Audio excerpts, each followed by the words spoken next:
My God, I've got an interview today. What am I gonna do? Hi, everybody.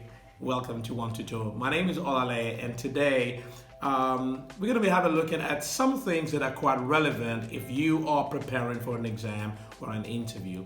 Please stay with me, and we'll just come right back into it. Welcome back.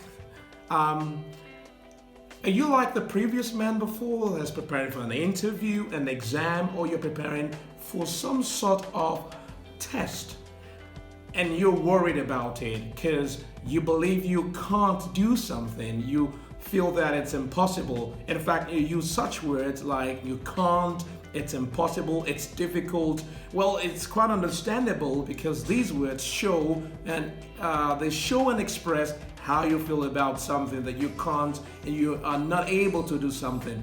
But I've got good news for you. Well, my advice is you shouldn't do that because when you create a negative thought added with a negative speech, you are only saying that you cannot do and you cannot achieve it. Well, I'd like to tell you today that it's not that you can't. You can, and in fact, you will do much more, but it's just the words that we need to address today. I'll give you a very good example.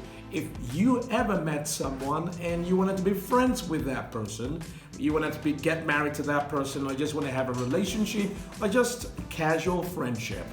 Let's assume you're meeting the person. Hey, this is my new friend, Mr. John. What would you do? You would have to know that person, to spend time with that person in order for you to become friends. But if you distance yourself and you don't talk to that person, what happens?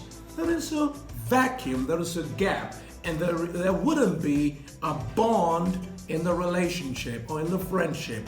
So my advice is if you have a difficulty, an issue, something you find that it's impossible or you don't really understand, perhaps when you're studying for an exam, perhaps when you are preparing for an interview, a job interview, or some sort of test, it's always important to spend time with that subject or that thing that you're preparing for. Just like a person that you have just met, you need to spend time to develop the relationship. In fact, the relationship needs a lot of time for it to be perfect.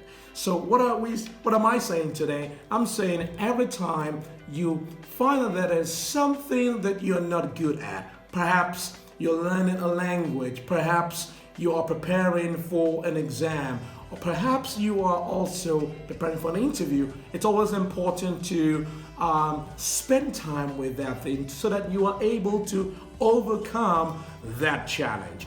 Well, I only want to say to you today, some words should be out of your dictionary. You shouldn't have, we all have the words that we usually use to express how we feel, what we think, and so on. And some of the words I like to say, when you need to think positively, you need to speak positively and then work to achieve that objective. And so I would suggest that you substitute or change your vocabulary from saying I can't to I can. From saying I am not able to saying I am able. From saying impossible to saying possible. From saying I have a problem to saying I have a challenge which I know I will overcome. If you try by using positive words every time, you will find that you are setting yourself or creating a foundation which is good for you. And from that foundation, what you need to do next is to spend time with that thing that you don't know. All right, guys, thank you very much for joining me today. Please remember to click somewhere down here to subscribe just to stay in touch with some more videos. And I also love to hear from you with regards to the kind of words you like to use when you want to express something you're not able to do. Okay? And I'm sure I'll get right back to you. Thank you very much and see you soon.